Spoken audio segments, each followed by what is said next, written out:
बातमी नांदेडमधली नांदेडमध्ये भाजपच्या डॉक्टर मीनल खदगावकर यांनी आता आपल्या पक्षाला बंडाचा इशारा दिलेला आहे। जर संधी मिळाली नाही तर खदगावकर या अपक्ष निवडणूक लढवण्याच्या तयारीत आहेत। 2 वेळा माघार घ्यावी लागली मात्र आता माघार घेणार नाही असं विधान आता खदगावकर यांनी केलंय।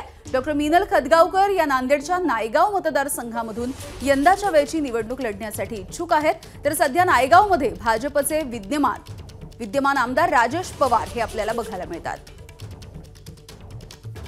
दादांकडे एकच मागणी आहे की 2 वेळा निवडणुकीमध्ये आम्हाला माघार घ्यावी लागली। 2019 मध्ये पक्षादेश आम्ही मान्य केला, 2024च्या लोकसभेमध्ये आम्ही पक्षादेश मान्य केला, परंतु आता पक्षाकडून जर संधी मिळाली नाही तर अपक्ष निवडणूक लढवण्याची ही कार्यकर्त्यांची भूमिका आहे आणि ती मला मान्य आहे। म्हणजे भाजपने तिकीट नाही दिलं तरीही आपण रिंगणात राहणार अशी आपली भूमिका। बिलकुल। एबीपी माझा, उघडा डोळे बघा नीट।